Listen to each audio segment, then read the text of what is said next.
Hello and welcome, gardeners, to Mid-American Gardener. We're glad that you have joined us, and we're going to have a fun show. We're going to answer lots of questions. My name is Diane Nolan, and I teach horticulture at the University of Illinois.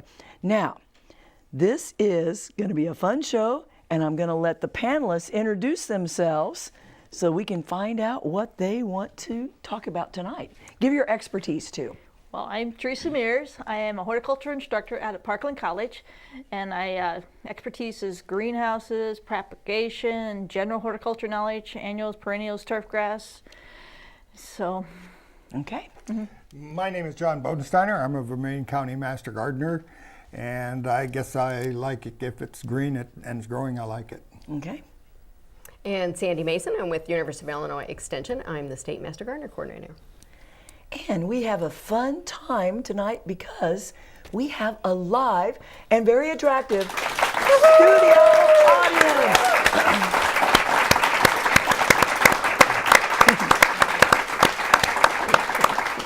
And we love it. It gives us lots of energy. So thank you folks for being here today. It's fun. Well, we're going to do some viewer questions. And so let's go first to Pamela for her question. Good evening. Usually the rhubarb is robust and thick, and this year it was small and spindly. Any ideas as to why? And I would appreciate any tips on rhubarb transplanting. Okay. well, I'm going to start with this, and we'll see how we go. But rhubarb likes full sun, so you need to make sure it's still in full sun. It's been a wet spring, and if the drainage isn't really well and it's sitting in too much of a low spot, it may be hampering the growth a little bit and making it more spindly. Also, if it hasn't been fertilized, it could use more fertilizer. Compost, manures are wonderful to help beef it up a little bit. It's been an odd winter, and maybe like the asparagus questions earlier, maybe it's just a weather issue. Maybe this just isn't the year that we have great asparagus and great rhubarb. I have noticed with rhubarb, if anything kills it, it's poor drainage. Yes. As in, if it just gets a little bit too wet, that seems like the thing. And that we've had, just- depending on we've where had you're at. plenty. So even places that are well drained sometimes aren't all that well drained because we've had so much. And this year rain. has been bad for that. It's been dumped on heavy, so. Okay, well, we want to stick with the rhubarb theme, and let's go to Hazel's question. I have some red spots on my rhubarb, and something is eating them already. I was wondering if there was something I could put on it to keep them healthy and safe. Okay. Okay, there's a couple of funguses that do affect, and they do turn red and then brown, and then the spot actually falls off. So you could have a fungus problem, especially with the weather we've been having. As far as that affecting the plant, one of the funguses doesn't affect it at all. The other one, Ramularea. Can you spell that, please? Ramularea. Okay, Leaf spot. thank you. Does affect the leaf. It can affect the stalk and the plant. It is also spread by the infected rootstock. So if that's, you may need to get it sent to the plant clinic and get it analyzed, find out what it is. As far as it eating the leaf, I noticed there's a little bit of leaf damage on one of your leaves. It's not going to affect the plants that much. You just don't want to eat the leaves because, They're poisonous anyway. yeah.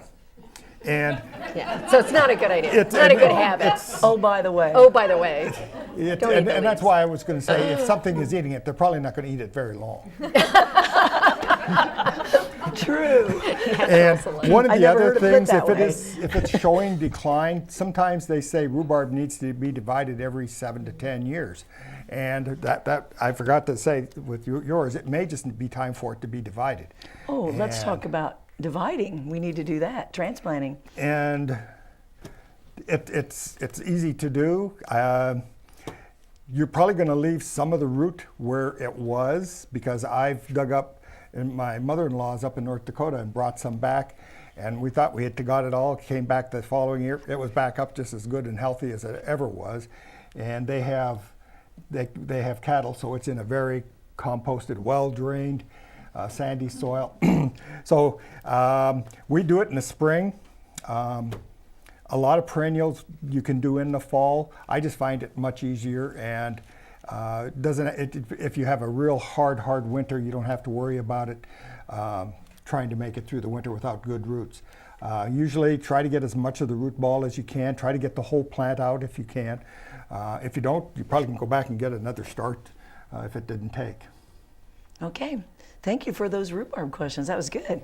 Well, let's go to Lynn's question next. So tell me about voles. Is there an appropriate time to deal with them? Is there a humane way to deal with them?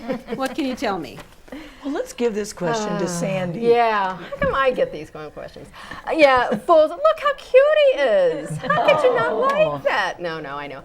Voles can be really a serious problem. And the one thing with voles is they actually can be quite active even during the winter time. So especially if we have a lot of snow cover. We didn't have so much snow cover this last year, but they really can reach high populations, and they love to eat roots. And so I totally get it. They really can be a problem.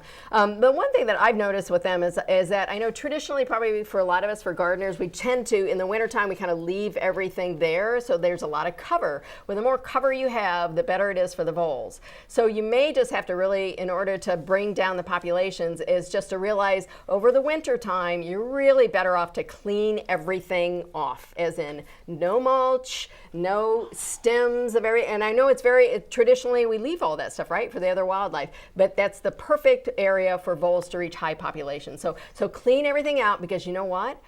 Everybody loves to eat a vole. The owls, hawks, you name it, all the predators love voles. They're like tasty little treats. So if you get all that cover out of there, then those predators, hawks and everything, can get to them much easier, and then you'll have that kind of natural control. So this time of year, it gets much harder. During the summertime, it gets harder. You can get them with snap traps if you truly want to go that route, but again, realize with snap traps, you really have to make sure that you cover them, like put them inside like a quart pop bottle or something, because you don't want other things to get to them. So you have to make sure that the snap trap isn't just out in the open. So if you truly wanted to bring down populations now, but otherwise just keep in mind that maybe for a few years you might in the wintertime do a little clear cover and not have any cover for the voles, and let the predators take care of them naturally. So Okay, very thorough. that's my 2 cents. Okay, thank you very much. All right, let's go to Jane's question now. Thank you. I'm looking for some recommendations of evergreens that will grow well in the shade, other than yew or boxwood. I've tried Oregon grape holly 3 different times, and it's died within a year or two, no matter what shady area I planted it in. And it's supposed to be good for zone 5, but it has never survived. Of course, there's like rhododendron and azaleas, which will do well in some shady areas, and I have some of those. But I was hoping that I have missed some lovely 4-season evergreen shrubs that will grow in the shade. I can't wait to hear the answer to what this one, is since this I want to know answer? this too. Gosh, Teresa, please tell what's the us. answer? Well, we did brainstorm a little earlier. I had some ideas, and hollies themselves, not the grape hollies, but the traditional hollies, will take some shade. The shrubby ones, not the American holly tree. And then I'm a big fan of hemlocks. I've always liked the hemlock trees, but if you can get a shrubby or dwarf variety of the hemlock, and those can actually be pruned to stay into a shrub size. But the hemlocks will do fairly well. When you say you don't want yews, I don't want the old-fashioned hedge yews, but there are some beautiful dwarf yews if you can find them. It's difficult to find yews in the garden centers that aren't just the traditional hedge yews. And some of the yews are very nice still. Shade is a difficult part for the evergreens. They do usually want more sun, and even if you pay attention to your evergreens that are in full sun, they tend to limb themselves up or open up with the shade. So no matter what you're going to put in, it's going to end up with some more openness and look a little different than it would in full sun, because that's just not their traditional zone that they really like. Part shade is great, full shade's tough. It's just a really tough area. Okay, we enjoyed your answer. Very good, Teresa. All right, well, we're going to go to Janine's question next. Oh, maybe we're not going to Janine's question next. Okay, well, I think let's go to the phone lines. And we have a question from Fran on line 6 about pruning. Hi, Fran. Hi. I have a smoke bush, purple leaf one, that has turned into a tree, and it's growing out so large that it's going into my magnolias. How do I trim that? Someone told me to cut it down to 4 inches in February, but I'm afraid it'll kill it. It can be done. Yeah, Oh, yes, it actually, can be. Yeah, out at the Idea Garden. Actually, the Champaign County Master Gardeners out at the Idea Garden, they're on the University of Illinois campus. They do the smoke bush. They a hard prune. I'm not sure down to 4 inches, but it was literally probably 2 feet. Maybe 18 inches. Did a hard prune, and it was pretty, pretty thick tree, and I was amazed at how well it did go ahead and leaf In out. front of So the they can Plant Science Lab. They can take some pretty heavy pruning. In front of our building of the Plant Sciences Lab. Every year. Did they do a? They They do do a hard 4 to prune. 6 inches. Oh, And really? Some So years it looks like a it's little amazing. shrub, and then they let it go up, and then it really smokes. It's amazing And how then much they'll they trim it can back grow down. in 1 year. Yeah, They the do. purple I mean- leaf It's one, doable. Yeah. not the green. It's the Yeah. purple leaf. Yeah. Yeah, the gold one isn't near as active growing as the purple one, but yeah, you can prune those. And if you really don't want to do that, kind of like we heard today in one of our visits, take it back a third or a half, and take out what you feel comfortable taking. And if you do that for 3 years, a third of it, after 3 years, you've got a whole new bush, and just keep it trimmed so it doesn't get out of hand. Okay. Well, let's go to the dogwood question that John's going to take care of, and we'll show that one up on the screen, and you can read that one, John. Okay, what is wrong with my pink dogwood? I have a dogwood that is in severe decline. I was going to pull it out. There is some new growth on branches presumed to be dead. Most importantly, I'd like to know what is wrong with it to prevent it. Similar problems with other trees. I don't think that you're going to have a crossing of disease or anything from one tree to a different species. Usually they're pretty specific to a certain type of tree.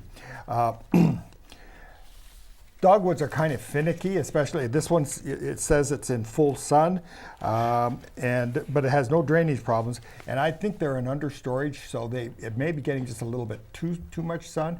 And over the last 2 or 3 years, we've had, wet springs, then a dry period, and during the wet period, some of the roots will die back, and then during the real hot times, it doesn't have enough to survive, and so it slowly declines, and you see that over a number of years. And it might just be a matter of climate again with this. I would, if you're patient, I would trim off anything that's totally dead, but be patient, and I'm a patient one, I guess. You know where I stand with this. A vertical cut at the ground, Yeah, yeah. right? Yeah. But it may take 15, 20 years for it to come back to its. John, you obviously have way more patience than I do. And don't you think the are pink one? patient. I mean, don't you think the pink one actually is even a little bit more finicky than the is. white one? That particular cultivar, it just seems like it's just a little bit. The white ones you can get a good 25 years out of, but The the pink ones, they with our seasons, they don't like it really hot summers, and they like well-drained soil, but they like it moist. They're just really kind of a tough plant sometimes. Give it 15 years, Sandy. Give it 15. That's all it needs. That's all it needs. Okay. Well, we're going to go to a question about plums with Mary, and she's on line 4. Hello. I have a plum tree. The last 2 years it's small purple plums, and the last 2 years it has been loaded with plums, and then they all fall off of the tree before they ripen. I wondered what was wrong with it. Maybe too many. I'm going to say they all fall off? You would expect Yes. some to fall off. But Yeah. if it's producing so many, it just may not be able to support them. Did they seem healthy, as in they weren't like shriveling up and then falling off, or did you see anything that might have indicated like a disease issue or something, or they seemed No, fine? they're still green and they just fall off. and again, it might be that same old thing. The plant knows it's in distress. With the last couple of years we've had, I've got plums right now that are about olive size, nice olive size. And the last year they got to that size, and the same thing, they all fell off. And you know, the tree is back healthy and everything this year. I think it was just a hot, dry, you know, it was wet spring, then hot and dry. I think the plant just knew it was in trouble, and so it just dropped them. We didn't have a hard winter. We had a No. dry winter, and that's a hard winter for plants. Snow cover is actually a better choice for plants. It protects them, and we've not seen that for the last several winters.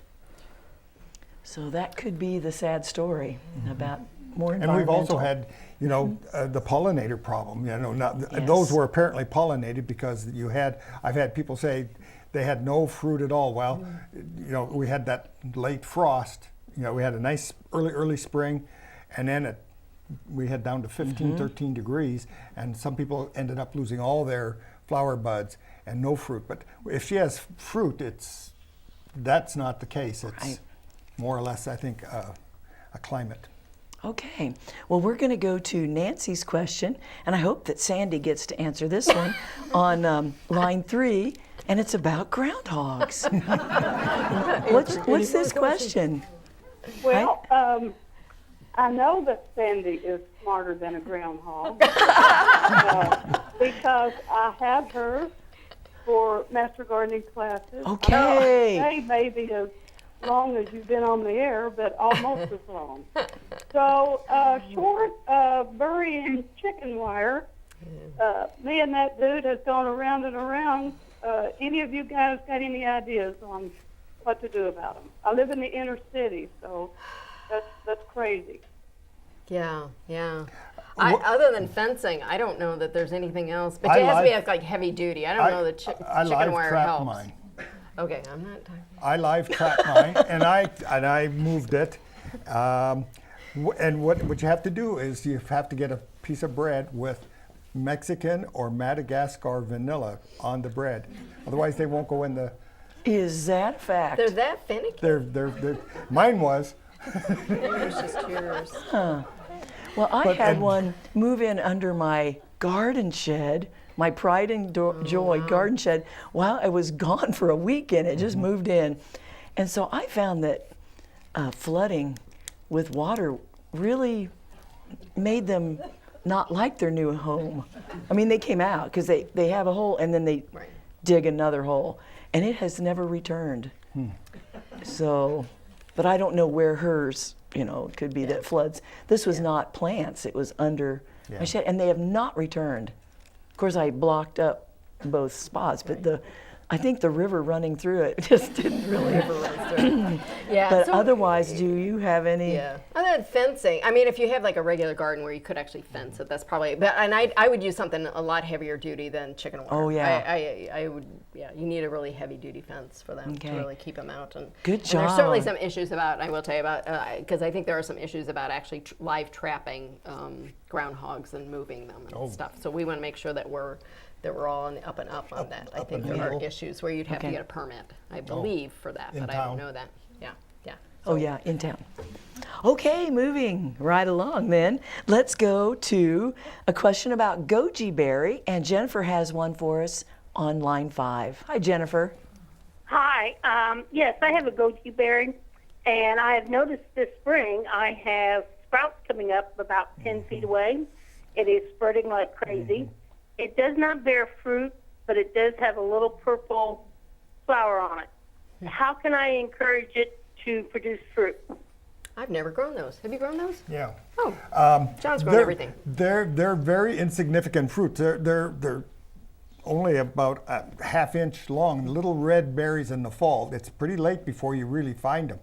I have noticed too that they do like to sucker, and as far as how to curtail that, it's almost like bamboo to me. Really? It's So put them with bamboo, is that Then what they you're fight saying? it out. Then they fight it out. who See who wins. wins? Oh my, no, don't put them the, with bamboo.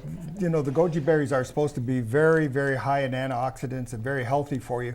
I didn't get that many that I could make a whole bunch of juice, but you grind them up. They are very, very, very, very, very tart.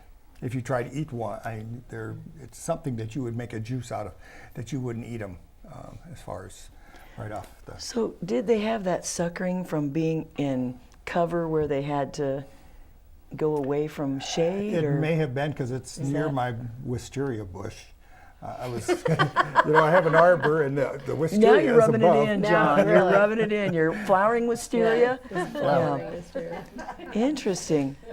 Well, that's not a really I don't know how good. well they, So I don't know how well they produce here. That's what I really wonder when you say that you didn't have that much fruit and then she. I had a fair amount, but not enough to. We may not have quite I've only the got right- one plant, so it's just. I didn't grow it really. So I- it's something more of a- interesting to yeah, grow. it was more for curiosity than Can they be grown in containers? Big ones? I would imagine. Yeah. Because that would alleviate, I mean, they would only go to the container and then Yeah. Right. wall and come up. That's something to think about because that 10 feet, Oh, they yeah. could be. That's crazy. Yeah, I've noticed mine is 4 or 5 feet away Okay. already. So, All right. and Yeah. my Now you're wife- scaring me. I don't want to grow that plant. But you can containerize it near a flowering wisteria, and that would be really In your lovely. bamboo. With bamboo, okay. All right. Well, let's go, and I'm interested to see this one, hear about it. Breck on line 2 has a question about voles exclamation point. I'm a little nervous about this. Hi, Breck. What have you got for us? Hi. Well, I did hear your information previously on voles, so I feel that I can go forward. But I've Okay. got another question. All right. I have some spruces that are on either side of my door in the front yard. They've been there about 30 years. They're very attractive in the front, but in the back, they're brown, scraggly, really look like they're dead. Can I just shave, just kind of take the trimmer and cut all that out? If it's dead, it's dead. You Yeah. can cut it out, yeah. And it's shading itself out. It being up against the house and it's got no sunlight there. Evergreens will do that. And you can prune anything that's not there out and get rid of it just to make it look a little more appealing. They don't really come back if there's not enough light there. And sometimes it's just enough to open it up so that there is airflow to help it be healthier. But Okay. evergreens do that. And they do it to themselves. much shade. Yeah, they do Too shade. much shade.